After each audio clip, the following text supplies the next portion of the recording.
Sir K സുധാകരന്റെ കാര്യത്തിൽ യു.ഡി.എഫിനകത്ത് ഒരു വലിയ സമ്മർദ്ദം നിലനിൽക്കുന്നുണ്ട് എന്നാണ് പുറത്തുവരുന്ന വാർത്തകൾ. കണ്ണൂരിന്റെ സിംഹം എന്നാണ് സുധാകരൻ അറിയപ്പെടുന്ന പോലും സ്വയം പ്രഖ്യാപിതമായ ഒരു സ്ഥാനാർത്ഥിത്വം അതാണ് നിലവിൽ യു.ഡി.എഫിന് വലിയ തലവേദന സൃഷ്ടിച്ചിരിക്കുന്നത്. പക്ഷെ ചോദ്യം എന്താണെന്ന് വെച്ചാൽ യഥാർത്ഥത്തിൽ കണ്ണൂരിൽ സുധാകരൻ വരുന്നത് കൊണ്ട് എന്താണ് കുഴപ്പം യു.ഡി.എഫിന്? അല്ലെങ്കിൽ കണ്ണൂരിൽ സുധാകരനേക്കാൾ അപ്പുറം മറ്റേതൊരു യു.ഡി.എഫ് നേതാവിനാണ് കൂടുതൽ അവിടെ ആളുകൾക്കിടയിൽ സ്വാധീനം ചെലുത്താൻ സാധിക്കുക? കോൺഗ്രസിൽ സുധാകരൻ KPCC പ്രസിഡന്റ് ആയ സിറ്റുവേഷൻ ഈ സമയത്ത് നമ്മൾ പറയാതിരിക്കാൻ പറ്റില്ല. കണ്ണൂരിന്റെ സിംഹം എന്ന് പറഞ്ഞില്ലേ, ഇത് സത്യം തന്നെയാണ്. ഈ പാർട്ടി പോരാട്ടങ്ങൾ വളരെ ശക്തമായിരുന്നു. ആ പോരാട്ടത്തിൽ പാർട്ടിയെ അതിൽ നിന്നെല്ലാം രക്ഷപ്പെടുത്തി, അതായത് വീട് കയറി ആക്രമണം, റോഡ് കയറി ആക്രമണം, ആകാശത്ത് ആക്രമണം, എവിടെ ചെന്നാലും കോൺഗ്രസ് പ്രവർത്തകർക്ക് കിട്ടാത്ത ആക്രമണങ്ങളില്ലാത്ത ഒരു കാലഘട്ടത്തിൽ കണ്ണൂരിലെ കോൺഗ്രസിനെ പിടിച്ചു നിർത്തിയ നേതാവ് തന്നെയാണ് ഈ കണ്ണൂരിന്റെ സിംഹം സുധാകരൻ. ആ സുധാകരന് കേരളത്തിലെ കോൺഗ്രസ് ശരിയായ മേധാവിത്വവും സ്ഥാനമാനങ്ങളും നൽകിയോ എന്നുള്ളത് വളരെ ഒരു വലിയ ചോദ്യചിഹ്നം തന്നെയാണ്. എപ്പോഴാണ് KPCC പ്രസിഡന്റ് സുധാകരനായത്? അതും നമ്മൾ ഈ സമയത്ത് ചർച്ച ചെയ്യണം. കാരണം സുധാകരൻ ഇത്രയും തിക്തമായ പല കാര്യങ്ങളും ഫേസ് ചെയ്ത്, അതായത് സ്വന്തം വീട്ടിൽ തന്നെ പുള്ളിക്ക് ആക്രമണങ്ങളും പലതും ഉണ്ടായിട്ടുണ്ട്. അങ്ങനെ എല്ലാം കൊണ്ടും അവിടെ ബുദ്ധിമുട്ടി നടക്കുന്ന, അതായത് പാർട്ടിയിൽ ഇത്രയും പ്രശ്നങ്ങൾ ഫേസ് ചെയ്ത ഒരു നേതാവ് വേറെ ഉണ്ടോ എന്ന് ചോദിച്ചാൽ ഇല്ല എന്ന് തന്നെയാണ് ഉത്തരം. അത്തരത്തിലുള്ള ഒരു നേതാവിന് വേണ്ട തരത്തിൽ അംഗീകരിക്കാൻ ആ സംസ്ഥാന ഘടകമോ അഖിലേന്ത്യാ ഘടകമോ തയ്യാറാവാത്ത ഒരു കാലഘട്ടത്തിൽ സുധാകരൻ തന്നെ, ഞാൻ മനസ്സിലാക്കുന്നത്, BJP അഖിലേന്ത്യാ നേതാക്കളുമായി തുറന്ന ചർച്ചകൾ ചെയ്തു എന്ന് പരസ്യമായി ന്യൂസ് പുറത്തു വരികയാണ്. ഈ ന്യൂസ് പുറത്തു വന്നപ്പോൾ പേടിച്ച് ഓടിയ കോൺഗ്രസ് നേതൃത്വം വേഗം കേന്ദ്രത്തിൽ പോയി പറഞ്ഞ് സുധാകരനെ പെട്ടെന്ന് പിടിച്ച് KPCC പ്രസിഡന്റായി കസേരയിൽ കയറ്റിയിരുത്തുന്നു. സത്യത്തിൽ സുധാകരൻ ആ KPCC പ്രസിഡന്റ് സ്ഥാനം അന്ന് കിട്ടിയില്ലായിരുന്നു എങ്കിൽ ഒരു പക്ഷേ, എന്റെ തോന്നലാണ് കേട്ടോ, ഇന്ന് BJPയുടെ ഒരു വലിയ നേതാവായി കേരളത്തിന്റെ രാഷ്ട്രീയ രംഗത്ത് വലിയ രീതിയിൽ ശോഭിച്ചു നിൽക്കേണ്ട, കേന്ദ്രത്തിൽ വരെ ശോഭിച്ചു നിൽക്കേണ്ട വലിയൊരു പദവിയിലിരിക്കേണ്ട ഒരു വ്യക്തിയാണ് സുധാകരൻ. ആ സുധാകരൻ KPCC പ്രസിഡന്റ് ആകുന്നു താൽക്കാലികമായിട്ട്. സുധാകരൻ KPCC പ്രസിഡന്റ് ആയതിനു ശേഷം അവിടെ നടന്ന എല്ലാ തെരഞ്ഞെടുപ്പുകളും അത് എടുത്തു നോക്കാം, എല്ലാറ്റിലും മഹാഭൂരിപക്ഷത്തിലാണ് കോൺഗ്രസ് ജയിച്ചു കൊണ്ടിരുന്നത്. എന്നാലും സുധാകരൻ അവിടെ ഇരിക്കുന്നത് ജിഹാദികളായ അല്ലാത്ത സുധാകരൻ വിരോധികൾക്ക് തീരെ സഹിക്കുന്നില്ല. സുധാകരന് വേണ്ടാത്ത ഓരോ കാര്യങ്ങൾ പറഞ്ഞ് സുധാകരനെ അവിടെ നിന്ന് ഇറക്കണം. ദിവസവും AICCക്ക് രഹസ്യ കംപ്ലൈന്റുകൾ കൊടുത്തുകൊണ്ടിരുന്നു. അങ്ങനെ ഈ അറിയാലോ, വലിയ നേതാവിനെ പോയി പോളിഷ് അടിച്ചാൽ, ഇപ്പോഴും എനിക്ക് അറിയില്ല ഈ രാഹുൽ ഗാന്ധി എങ്ങനെയാണ് കോൺഗ്രസിന്റെ നേതാവാകുന്നത് എനിക്ക് മനസ്സിലായില്ല. കാരണം AICC പ്രസിഡന്റ് എന്ന് പറയുന്നത് ഒരു പടുകിളവനായ 90 വയസ്സോളം ആയ ഖാർഗെയാണ്.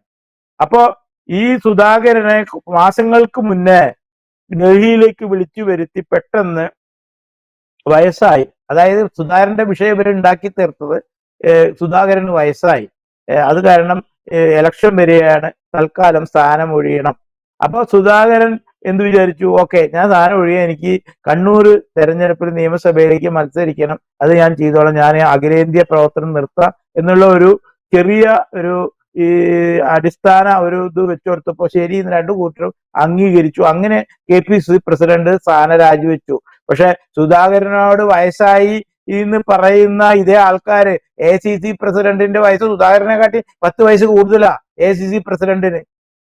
ഇവിടെ ചെറുപ്പക്കാരെ AICCയുടെ പ്രസിഡന്റ് ആക്കാനുള്ള ആർജവം ഇന്ന് 43 വയസ്സുള്ള ഒരു വ്യക്തിയാണ് BJPയുടെ അഖിലേന്ത്യാ പ്രസിഡന്റ്. അത്തരത്തിലൊരു ആർജവം കോൺഗ്രസിൽ ആർക്കെങ്കിലും ഉണ്ടാവോ?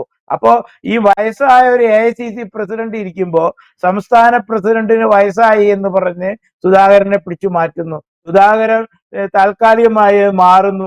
പിന്നീട് കേരളത്തിൽ നടന്ന ഇപ്പതാ ഈ എന്തൊരു ഓട്ടയാത്ര ഉണ്ടായില്ല സതീശന്റെ, ആ യാത്രയിൽ പല വേദികളിലും സുധാകരനെ വഷളാക്കുന്നു. ആര്?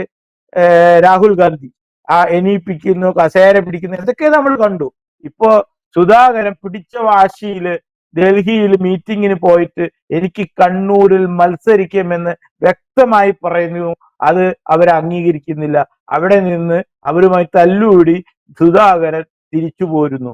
ഇവിടെ വരുമ്പോൾ സുധാകരൻ കണ്ണൂർ വന്ന് ഫ്ലൈറ്റ് ഇറങ്ങുമ്പോൾ കേരളത്തിന്റെ എല്ലാ ഭാഗത്തു നിന്നും തിരുവനന്തപുരം മുതൽ കാസർഗോഡ് വരെയുള്ള എല്ലാ സ്ഥലങ്ങളിൽ നിന്നും ജനപ്രളയമായിരുന്നു സുധാകരനെ കണ്ണൂരിൽ സ്വീകരിക്കാൻ.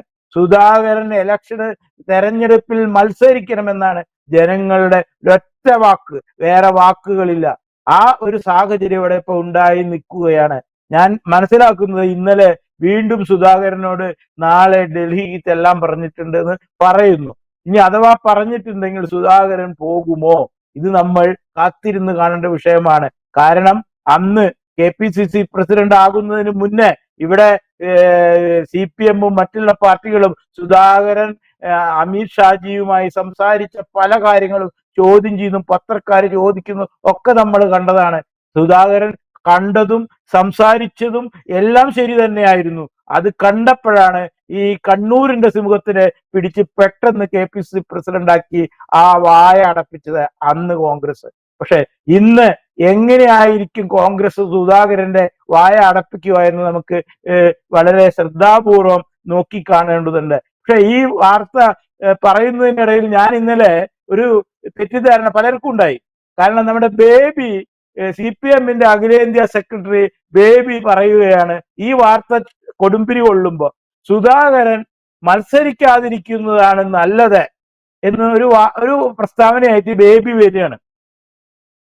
അപ്പോ എല്ലാവരും ഈ സുധാകരന്റെ വാർത്തയാണല്ലോ എന്ന് വിചാരിച്ച് അതിലേക്ക് ശ്രദ്ധ തിരിക്കാൻ നോക്കുമ്പോഴാണ് ഈ സുധാകരനല്ല ബേബി പറഞ്ഞ സുധാകരൻ, അത് മറ്റേ സുധാകരനായിരുന്നു.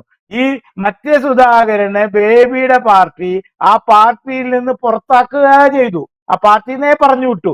പിന്നെ സുധാകരൻ എന്ത് ചെയ്ത ബേബിക്ക് എന്താ കുഴപ്പം? ബേബി പറയാണ് സുധാകരൻ മത്സരിക്കുന്നത് നല്ലതല്ല. ഈ ജനങ്ങളെ കൺഫ്യൂഷൻ ഉണ്ടാക്കുക. കാരണം ഈ സുധാകരനാണ് ഇവിടെ മത്സരവും ഇതിന്റെ ചർച്ചയൊക്കെ നടക്കുന്നത്. അതിന്റെ ഇടയിൽ വന്ന് ഈ ഒരു വെടി പൊട്ടിച്ചപ്പോ പെട്ടെന്ന് ആൾക്കാർ തെറ്റിദ്ധരിക്കപ്പെട്ടു. പക്ഷെ ആ സുധാകരൻ മത്സരിക്കണ്ട എന്ന് പറയാൻ ബേബി ആരാ? ബേബിയുടെ പാർട്ടി ആ സുധാകരനെ ആ പാർട്ടിയിൽ നിന്ന് പുറത്താക്കി കഴിഞ്ഞു. ഇനി സുധാകരൻ മത്സരിക്കണോ, മത്സരിക്കണ്ടേ, സ്വതന്ത്രനായി മത്സരിക്കണോ, ആരുടെയെങ്കിലും പിന്തുണയോടെ മത്സരിക്കണോ, വേറെ പാർട്ടിയിൽ ചേരണോ, അത് സുധാകരന്റെ നിശ്ചയമാണ്. അതിൽ ബേബിക്ക് എന്താ കാര്യം?